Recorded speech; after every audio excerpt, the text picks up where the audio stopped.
Hi everyone. तो basically आज हम केमिस्ट्री के क्वेश्चंस यहाँ पे डिस्कस करने वाले हैं, ठीक है, जो कि आपके एग्जाम पॉइंट ऑफ व्यू से काफ़ी ज़्यादा इंपॉर्टेंट है। तो जैसे जैसे मैं यहाँ पे आपको क्वेश्चंस कराऊंगी, देयर आर टोटल 30 क्वेश्चंस, ठीक है। तो जैसे जैसे मैं आपको क्वेश्चंस कराऊंगी, आप देखेंगे कि मैम कैसे अप्रोच कर रही है उस क्वेश्चन को, ठीक है, ताकि आप समझ पाएँ, ठीक है। आप अपनी अप्रोच भी देखेंगे एंड मेरी भी अप्रोच देखेंगे। तो बेटा, फर्स्ट क्वेश्चन है आपके सामने, which among the following species is pyramidal in shape. देखो, ये जो क्वेश्चन आपका हाइब्रिडाइजेशन वाले टॉपिक से है, तो सबसे पहले आपको हाइब्रिडाइजेशन निकालने आनी चाहिए, ठीक है। क्योंकि जब तक आपको हाइब्रिडाइजेशन नहीं पता होगी, आप नहीं पता लगा पाओगे कि किसका शेप क्या है, ठीक है। तो सबसे पहले हम हाइब्रिडाइजेशन निकाल लेते हैं, ठीक है। हाइब्रिडाइजेशन नंबर निकाल लेते हैं, जिसको आप स्टीरिक नंबर भी बोलते हो, ठीक है। तो कैसे निकालोगे? सेंट्रल एटम की hybridisation, number of, half of number of valence electron in central atom. कितने नंबर ऑफ वैलेंस इलेक्ट्रॉन है आपके सेंट्रल एटम में, plus number of monovalent atom, ठीक है, मोनोवैलेंट एटम, ठीक है, माइनस चार्ज ऑन कैटायन।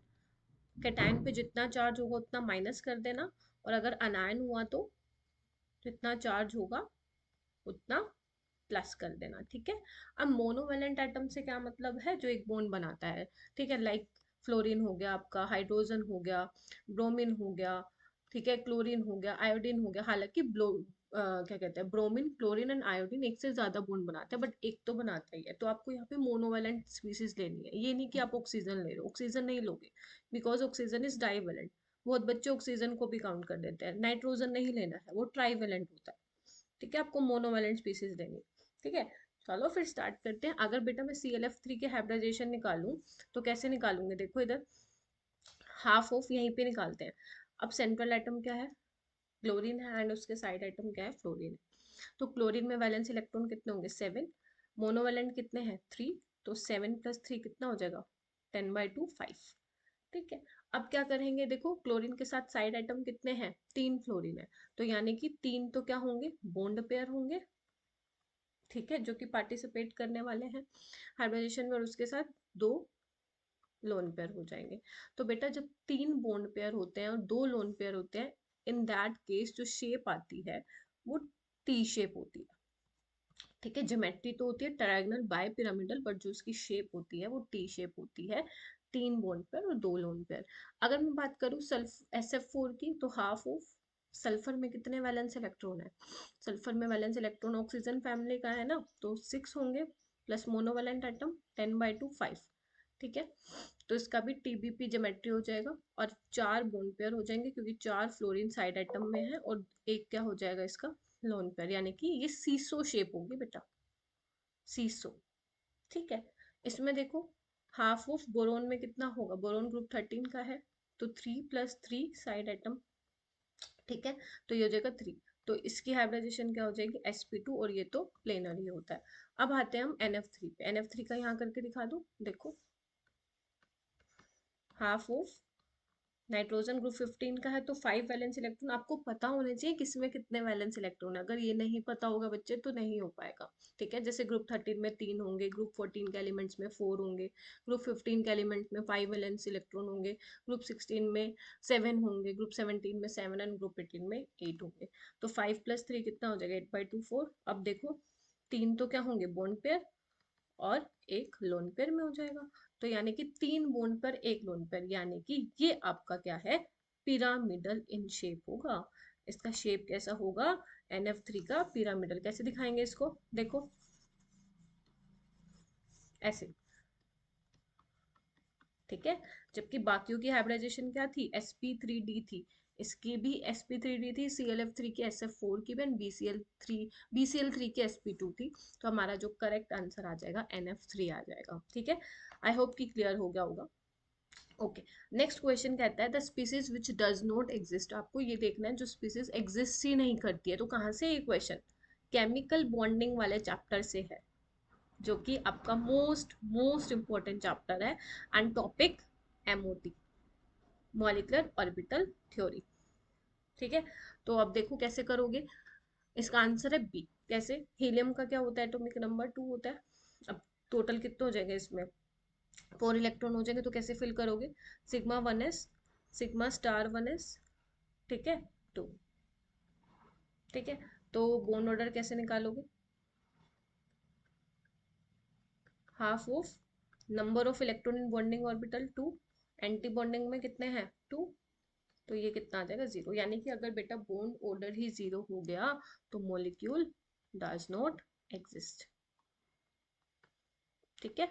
हो सकता है कि आप में से कुछ बच्चों को डायरेक्ट ही याद हो, तो इससे अच्छी कोई बात नहीं हो सकती। वैसे अगर आप एमओटी के बेसिस पे देखेंगे तो हाँ, इसको ऐसे निकाला गया होगा। सबसे पहले आपको नंबर ऑफ इलेक्ट्रॉन्स पता होने चाहिए। तो हीलियम के पास, हाइड्रोजन हीलियम 2 है, तो टोटल आपके पास 4 इलेक्ट्रॉन है। ऐसे आप इसका निकाल सकते हो, 16 इलेक्ट्रॉन को फिल करोगे। ऐसे आप 12 इलेक्ट्रॉन को फिल करोगे। ऐसे ही इसमें 2 इलेक्ट्रॉन को फिल करोगे। एंड ए सी डी में कहीं पे भी बॉन्ड ऑर्डर आपका 0 नहीं होगा। आपको पता है ना, ऑक्सीजन ऑक्सीजन में डबल बॉन्ड होता है, इसमें भी, और हाइड्रोजन में सिंगल सिंगल बॉन्ड होता है, ठीक है। तो correct answer is B option. Okay, next question है maximum number of electrons present in P subshell. अब आपको ये देखना है कि पी सबशेल में कितने मैक्सिमम नंबर ऑफ इलेक्ट्रॉन्स आ सकते हैं। अब आपको पता है एस में कितना होता है, बताओ। एस में कितने ऑर्बिटल होती है? 1, ठीक है। और पी में 3, ठीक है। और एक ऑर्बिटल में कितने आ सकते हैं? पी सबशेल में आपकी 3 ऑर्बिटल होंगी, तो एक में कितने आ सकते हैं? 2 इलेक्ट्रॉन। तो 3 में कितने आ जाएंगे? 6 इलेक्ट्रॉन। डी में कितने आएंगे? अगर मान लो डी का पूछते, 10। और अगर मान लो एफ का पूछते, 14 इलेक्ट्रॉन, ठीक है। और एस में 2 इलेक्ट्रॉन, ठीक है। तो ये चीज आपको ध्यान रखनी है। चले आगे। चलो, उसके बाद है नेक्स्ट क्वेश्चन है, आपको एक रिएक्शन दी हुई है, कैल्शियम कार्बोनेट को उसको गर्म किया है, कैल्शियम ऑक्साइड और CO2 मिला है। आपको एंथैल्पी दिया हुआ है, change in enthalpy 25 degree Celsius पे, एंड आपको चेंज इन इंटरनल एनर्जी निकालना है। तो कहाँ से ये क्वेश्चन? थर्मोडायनेमिक्स, ठीक है। और ये जो फॉर्मूला भी मैं आपको लिखवाने जा रही हूँ, इसको प्लीज अच्छे से नोट डाउन करके रखो, क्योंकि बहुत ज्यादा इंपॉर्टेंट है। क्या है? Delta H is equal to delta U plus P delta V होता है ना। अब पी डेल्टा वी क्या हो जाएगा? P V is equal to N R T होता है, delta N G R T, ठीक है। हमारे पास क्या क्या गिवन है? हमारे पास डेल्टा एच है, डेल्टा यू हमें निकालना है, डेल्टा एन जी भी नहीं है, ठीक है। आर भी, आर हमें ओके पता होना चाहिए, टी हमें दिया हुआ है, ठीक है। ओके, तो अब क्या निकालेंगे हम? डेल्टा एच की वैल्यू पुट करो, 82.8 किलो जूल, ठीक है। उसके बाद क्या है? डेल्टा यू, डेल्टा यू हमें निकालना है। डेल्टा एन जी क्या होगा? डेल्टा एन जी होता है number of moles of gaseous product minus number of moles of gaseous reactant. कितना है देखो, सॉलिड का तो 0 ही हो, जो हो जाएगा उसका तो आपको कंसिडर ही नहीं करना है, तो डेल्टा एन जी की वैल्यू आ जाएगी 1। तो यहाँ पे पुट करो 1। अब आर कितना लोगे? देखो अब ध्यान से यूनिट कन्वर्जन का आपको ध्यान रखना है। अब यहाँ पे जो डेल्टा एच है वो आपका किलो जूल में है, ठीक है। तो आपको डेल्टा एन जी की वैल्यू भी किलो जूल में ही लेनी होगी। 8.314 जूल में होती है, इंटू 10⁻³ किलो जूल। उसके बाद टी कितना दे? 25,298 केल्विन। इसको आप सोल्व कर लेना, आपका आंसर आ जाएगा, ठीक है। इसका आंसर आएगा 80.32 किलो जूल। इसको आप सोल्व करके देख लेना, ठीक है। चलिए, तो ये इंपॉर्टेंट फॉर्मूला है, प्लीज इसको अपने नोटबुक में नोट डाउन करो अगर अभी तक नहीं किया है तो, ठीक है। नेक्स्ट क्वेश्चन है, 4 हो गए ना हमारे। हाँ, विच of the following is most acidic in nature, ठीक है। तो ऐसे वाले केस में क्या करना है? ठीक है, ध्यान से देखो, आपको यहाँ पे क्या दिख रहा है? सारे क्लोरीन के ऑक्सो एसिड्स दिए हुए हैं, आपको क्लोरीन के ऑक्सीडेशन स्टेट निकालनी है। अगर आप यहाँ निकालोगे तो कैसे निकालोगे? +1 + x-2 इज इक्वल टू 0, यानी कि कितना आ जाएगा? 1। इसका निकालोगे तो कितना आएगा? +3 आएगा। इसका निकालोगे +5, ये निकालोगे +7। तो यहाँ पे आपको ध्यान रखना है, acidity is directly proportional to the oxidation state, ठीक है। तो ऑक्सीडेशन स्टेट जितनी ज्यादा होगी उतना ही ज्यादा क्या होगा? उसका एसिडिक कैरेक्टर होगा। तो डी ऑप्शन इसका करेक्ट होगा, इंपॉर्टेंट क्वेश्चन था, ठीक है। ओके, नेक्स्ट हम चलते हैं बेटा बच्चों, pH 4.01 मोलर NaOH सॉल्यूशन, ठीक है। अब हमें क्या दिया हुआ है? 0.01 मोलर NaOH सॉल्यूशन दिया हुआ है, ठीक है। तो यानी कि हम यहाँ से क्या निकाल सकते हैं, हाइड्रोक्साइड की कंसंट्रेशन हमें दी हुई है 10⁻⁻², तो POH निकलेगा यहाँ से, माइनस लोगरिथम ऑफ 10⁻⁻², तो POH क्या हो जाएगा, -2 को आगे लेके आओ, ठीक है, log 10, तो ये कितना हो जाएगा 2। आपको क्या निकालना है, पीएच निकालना है, तो pH plus pOH is equal to 12, 14 होता है, ठीक है, तो आपका पीएच कितना आ जाएगा बच्चे, 14 - 2 दैट इज 12, ठीक है, ओके, आगे चलते हैं। उसके बाद है oxidation state of oxygen in KO2। देखो, अब इसको, ये पूरा न्यूट्रल है तो इसको आप कैसे लिखोगे, पोटेशियम तो +1 में होगा, एल्कली मेटल है, और ये -1 में होगा क्योंकि ओवरऑल न्यूट्रल है, तो 2 ऑक्सीजन की -1 है तो एक ऑक्सीजन की कितनी होगी, -½ होगी। बाकी आप इसको ऐसे भी निकाल सकते हैं, +1 + 2x, 2x is equal to -1 और x इज इक्वल टू -1/2, यानी कि एक ऑक्सीजन की क्या आएगी, -1/2, ठीक है। चलो, उसके बाद है क्वेश्चन नंबर 8। क्वेश्चन नंबर 8 क्या कहता है, जब हमारा जो कॉपर है वो अगर डाइल्यूट HNO3 के साथ रिएक्ट करेगा तो गैसेस प्रोडक्ट क्या मिलेगा, ये आपको ध्यान होना चाहिए। अगर आपका जो D&F ब्लॉक वाला चैप्टर है ना, उसमें ये NCERT की लाइन है, ठीक है, तो मैं इसमें इक्वेशन लिख देती हूँ, वैसे आपको इसका आंसर डायरेक्ट याद होना चाहिए। कॉपर प्लस HNO3 डाइल्यूट ले लेते हैं हम, तो इसमें आपको मिलेगा कॉपर नाइट्रेट, वाटर और NO, ठीक है, मैंने बैलेंस नहीं किया, ठीक है, आपको इसमें बैलेंसिंग की जरूरत भी नहीं थी, आपको ये बताना है कि गैसेस प्रोडक्ट कौन सा मिलेगा, तो आपको NO मिलेगा, ठीक है, ध्यान रखना। ओके, नेक्स्ट क्वेश्चन है, which of the following can show maximum covalency of 6।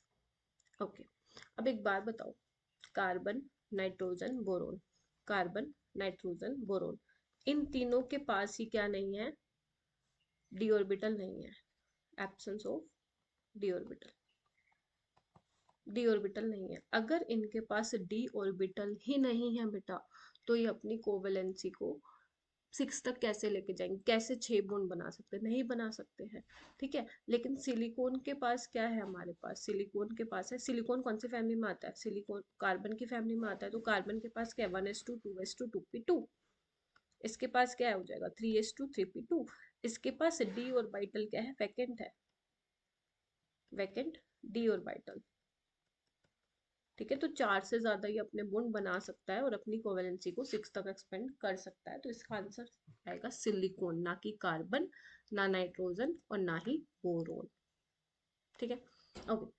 Next question पे चलते हैं, among the following which is a strong oxidising agent. Strong oxidising agent का मतलब क्या होता है, जो दूसरों को ऑक्सीडाइज करे और खुद को रिड्यूस करे, फिर बोल रही हूँ, जो दूसरों को ऑक्सीडाइज करे खुद को रिड्यूस करे। अब यहाँ पे देखो, फ्लोरीन होगा, F2 is the most strong oxidising agent, क्योंकि खुद को रिड्यूस करेगा। ये अपनी कौन से ऑक्सीडेशन स्टेट में जा सकता है, 0 से -1, क्योंकि fluorine is always show -1 oxidation state, तो यहाँ पे स्ट्रॉन्ग ऑक्सीडाइजिंग एजेंट आपका फ्लोरीन होगा। ओके, नेक्स्ट क्वेश्चन है, number of 3 centre 2 electron bond in B2H6। तो ये आपको जब तक B2H6 का स्ट्रक्चर नहीं पता होगा नहीं बता पाओगे। कहाँ से है क्वेश्चन, पी ब्लॉक से है, ठीक है। देखो इधर बेटा, जो ये वाले बोन्स होते हैं ये आपके ब्रिजिंग बोन्स होते हैं, ये वाले आपके टर्मिनल बोन्स होते हैं। तो ये जो होता है ना, ये होता है आपका 3 सेंटर 2 इलेक्ट्रॉन, इसको बनाना बोन्ड भी बोलते हैं, ठीक है। These are 3 centre 2 electron bond, 3 centre है, ठीक है, और 2 इलेक्ट्रॉन, ठीक है, उनसे मिलके बनाइए, और एक ये रहा, ठीक है। तो बेसिकली यहाँ पे कितने होंगे, 2 3 सेंटर 2 इलेक्ट्रॉन बोन्ड इन B2H6। अगर वो टर्मिनल पूछते, ठीक है, तो आपका आंसर 4 हो जाता, मतलब अगर मान लो हो सकता है वो ये पूछते 2 सेंटर 2 इलेक्ट्रॉन बोल्ट, तो आपका आंसर होता फिर इन दैट केस 4, ठीक है। अभी इसका आंसर हम मार्क करेंगे C, ठीक है। तो there are 2 3 centre 2 electron bond in B2H6। Okay, next, most stable carbon ion, ठीक है। अब आपको क्या लग रहा है, मोस्ट स्टेबल कार्बन आयन बनाना है, तो आपको दिख रहा है ये, अगर हम पता लगा ले कि कौन सा एरोमेटिक है, ठीक है, क्योंकि आपको पता है जो एरोमेटिक होगा वो सबसे ज्यादा स्टेबल होगा, तो चेक करें फिर। चलो, आप कैसे करोगे, इधर देखो, अगर मैं फर्स्ट ही बात करूं, तो नेगेटिव चार्ज का मतलब क्या होता है, 2 इलेक्ट्रॉन, तो देखो ना, ये पूरा रिंग में क्या हो रहा है, डीलोकलाइज हो रहा है, 6 पाई इलेक्ट्रॉन है, ठीक है, कितने इलेक्ट्रॉन, 6 पाई इलेक्ट्रॉन, तो हक्कर रूल को फॉलो करा है ना, 4n+2 पाई इलेक्ट्रॉन। अगर मैं इनको 1 ले लूँ तो कितना हो जाएगा, ये 6 पाई इलेक्ट्रॉन हो जाएगा। तो वैसे आंसर तो यही आएगा। बाकी इसको भी देख लेते हैं, 1 यहाँ पे कितने हैं, 1 2 3 4, यानी कि 8 पाई इलेक्ट्रॉन, ये तो एंटी एरोमेटिक हो गया ना, this one is anti aromatic. और ये क्या हो गया देखो, इसमें तो ये sp3 है तो नॉन प्लेनर हो गया, नॉन प्लेनर हो गया, तो ये क्या होगा देखो, रिंग में डीलोकलाइजेशन कहाँ हो रही है, नहीं हो रही है, ये आपका नॉन एरोमेटिक हो जाएगा। और इसमें अगर मैं बात करूँ तो ये भी एंटी एरोमेटिक हो जाएगा, क्योंकि 4 पाई इलेक्ट्रॉन है, 4 पाई इलेक्ट्रॉन है ना, तो एंटी एरोमेटिक। तो इसका करेक्ट ऑप्शन क्या होगा, most stable carbon ion is a, aromatic in nature. लिख देती हूँ मैं, एरोमेटिक इन नेचर।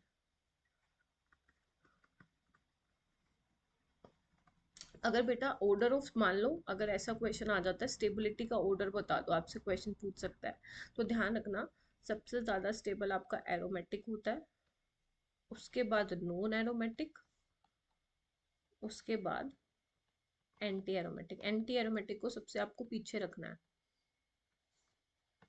ठीक है। ओके, नेक्स्ट क्वेश्चन है the compound, question number 13, the compound which will react fastest by SN2 mechanism. देखो, जब भी हम बात करते हैं SN2 मैकेनिज्म की, तो हमारे दिमाग में क्या आता है, स्टीरिक हिंड्रेंस, कि हम बोलते हैं कि अगर स्टीरिक हिंड्रेंस होगी तो न्यूक्लियोफाइल अटैक नहीं कर पाएगा कार्बन पे, ठीक है।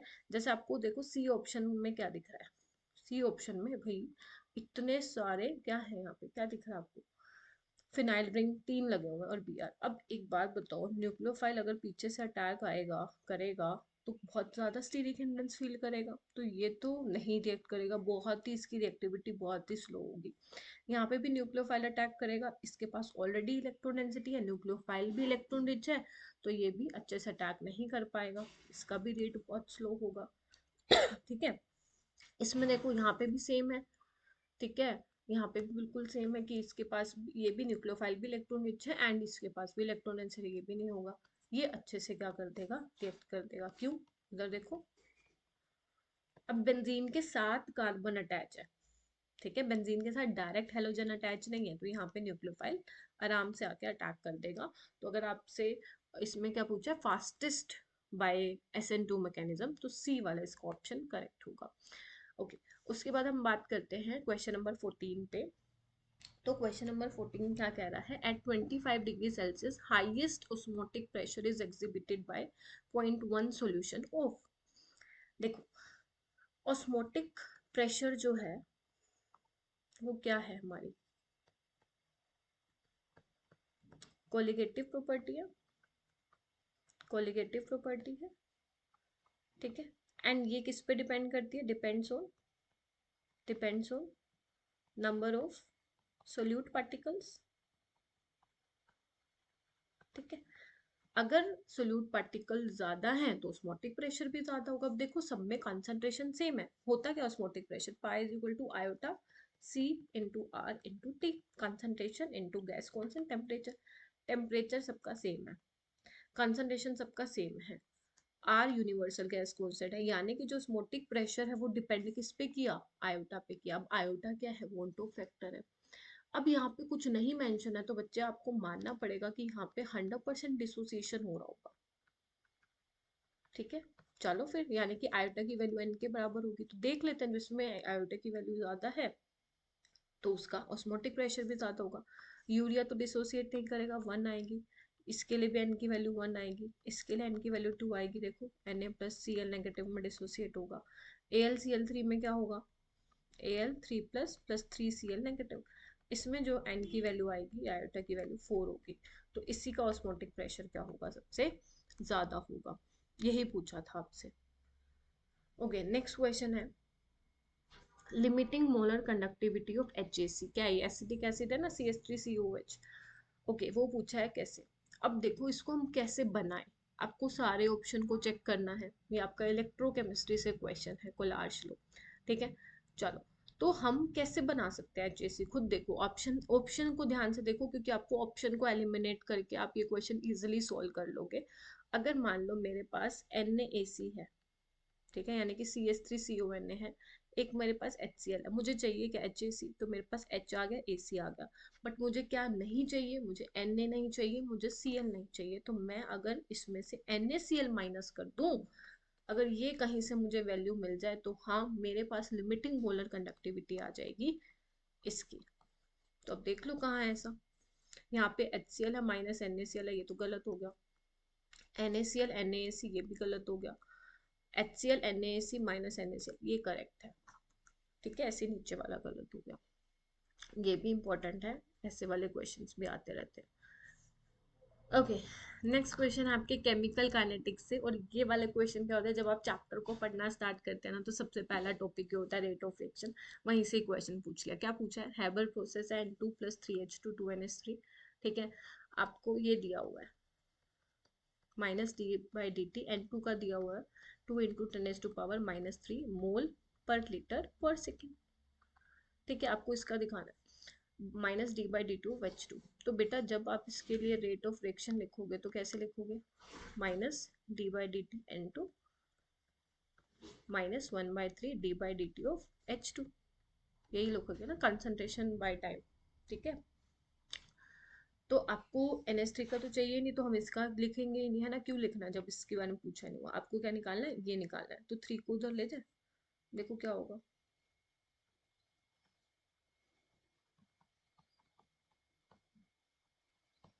क्या आ जाएगा, ये d/dt/H2 निकाल लो। 3 × 2 × 10⁻³ यानी कि आ जाएगा 6 × 10⁻³ मोल पर लीटर पर सेकेंड। कौन सा ऑप्शन है, B.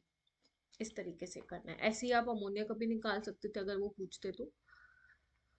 Okay, next question, minimum boiling point. तो ये कहाँ से क्वेश्चन आपका, पी ब्लॉक से ही। पी ब्लॉक काफी ज्यादा इंपॉर्टेंट होता है, तो आपको करना है ये चैप्टर। ठीक है, चलो अब सबसे ज्यादा बॉइलिंग पॉइंट किसका होगा।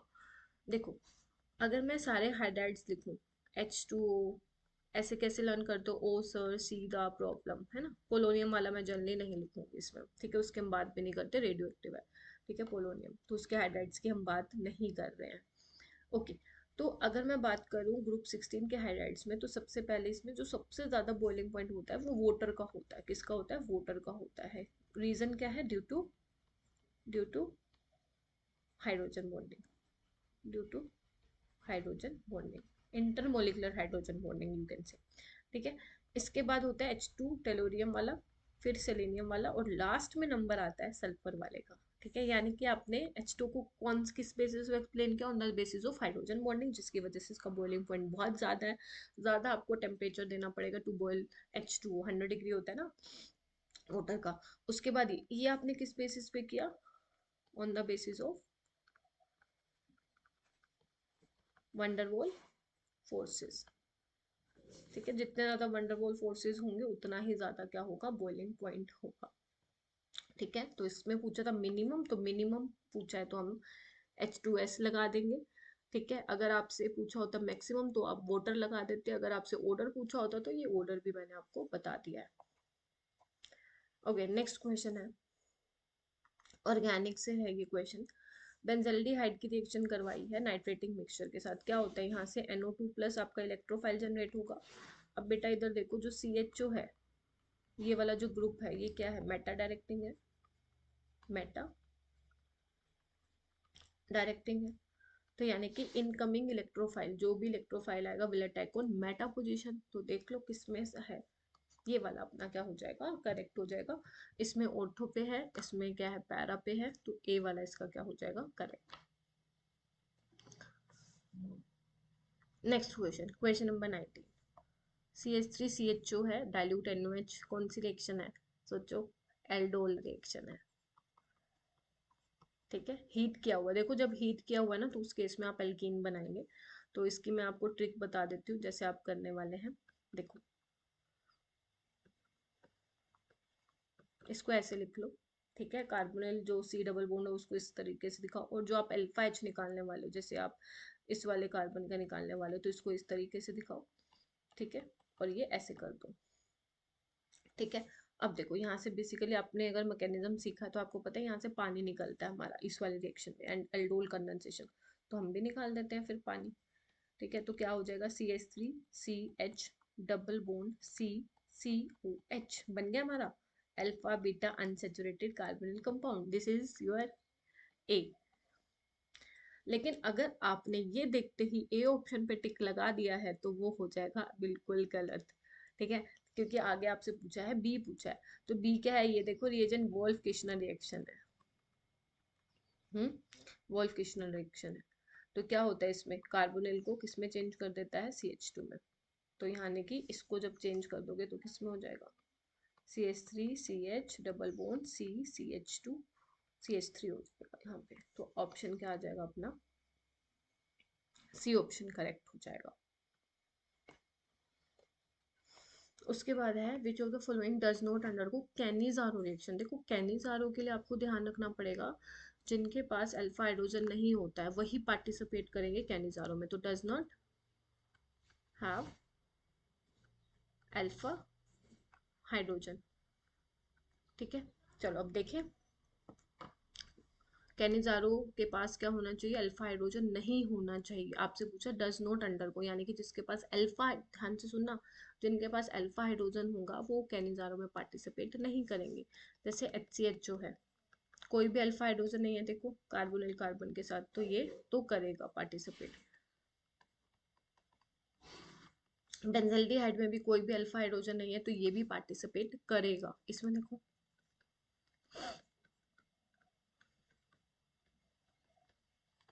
इसमें भी कोई, देखो कार्बोनिल कार्बन के साथ कोई भी अल्फा पोजीशन पे हाइड्रोजन नहीं है अवेलेबल, तो ये भी नहीं करेगा, मतलब ये भी पार्टिसिपेट करेगा। आपसे पूछा डज नॉट अंडरगो, तो ये नहीं करेगा, क्यों, क्योंकि अल्फा हाइड्रोजन है तो ये अल्डोल में जाएगा, ठीक है, ये अल्डोल में पार्टिसिपेट करेगा, आपका कैनिजारो में नहीं करेगा।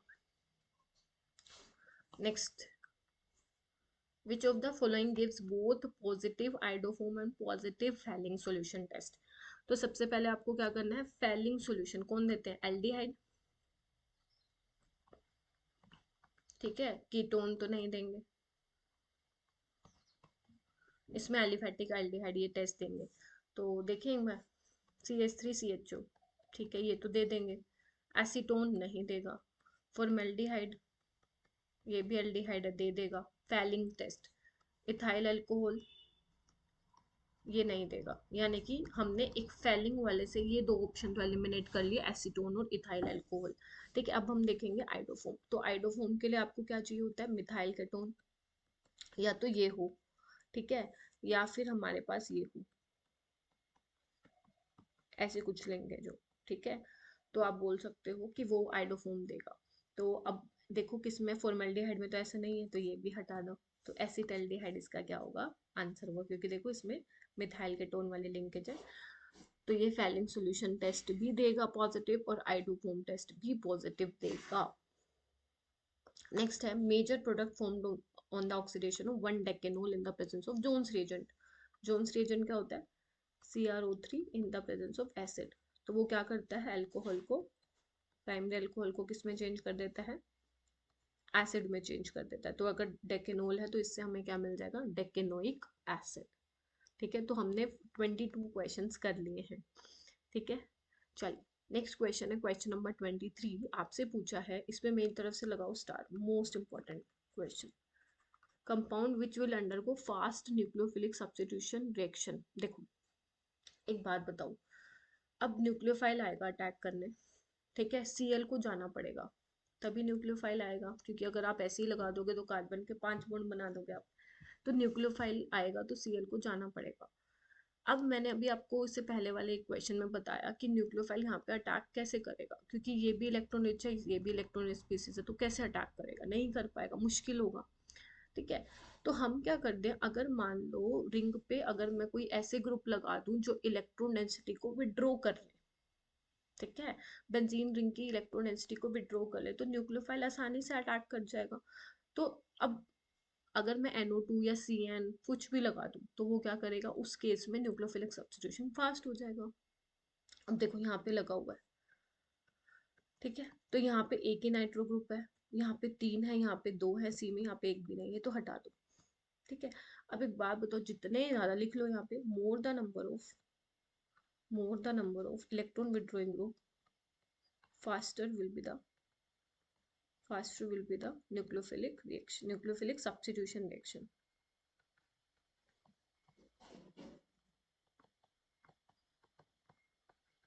ठीक है, तो जितने ज्यादा इलेक्ट्रॉन विड्रॉइंग ग्रुप होंगे उतना ही इलेक्ट्रॉन डेंसिटी विड्रॉ करेंगे बेंजीन रिंग से, उतनी ही जल्दी न्यूक्लियोफाइल जो है अटैक कर पाएगा। तो इसका आंसर हो जाएगा डी। अच्छा क्वेश्चन था। नेक्स्ट क्वेश्चन है, ओके आपके पास एल्कोहल है, एल्कोहल उसमें आपने डाला PbR3, क्या करेगा ये OH को चेंज करके Br में बदल देगा, OH को रिप्लेस करके Br आ जाएगा। उसके बाद है KCN, KCN क्या करेगा, न्यूक्लियोफिलिक सब्स्टिट्यूशन RH2Cn, ठीक है RCH2Cn। उसके बाद हाइड्रोलिसिस हो गई है, ठीक है हाइड्रोलिसिस में क्या होगा, अगर आपको नहीं मेंशन किया हुआ है तो आप अंडरस्टूड है कि हमें कंप्लीट हाइड्रोलिसिस दी होगी, तो ये क्या हो जाएगा RCH2COH। अगर पार्शली हाइड्रोलिसिस दी होती तो वो अमाइड बन जाता, तो यहाँ पे वैसे भी कोई ऑप्शन भी नहीं है अमाइड वाला, तो यहाँ पे क्या होने वाला आपका बी ऑप्शन करेक्ट होगा RCH2COH। ओके नेक्स्ट हम चलते हैं number of isomer for the complex. ये आपके पास कॉम्प्लेक्स है, ये आपका आइसोमेरिज्म टॉपिक से है, जो आपका कोऑर्डिनेशन वाला चैप्टर है ना वहां से, ठीक है। चलो तो कैसे बनाएंगे इसको, देखो एक तो आपको क्या दिख रहा है, दो यहाँ पे EN क्या है, थाइलिन डाइमीन ब्रोमीन है, तो एक काम करते हैं, हमारे पास दो पॉसिबिलिटी, एक तो सेस बना लेते हैं, एक ट्रांस। पहले हम क्या बना लेते हैं, ट्रांस, ठीक है BR एक हम बना लेते हैं सिस वाला, है ना। देखो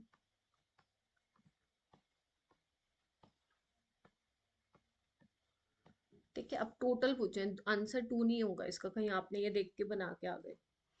देखो ये ट्रांस वाला है, ये सिस वाला है। अब ये ट्रांस वाले में देखो अगर आप यहाँ से प्लेन पास कर देते हो तो ये क्या हो जाएगा, ऑप्टिकली प्लेन पास हो जा रहा है ना, ऑप्टिकली इनएक्टिव होगा।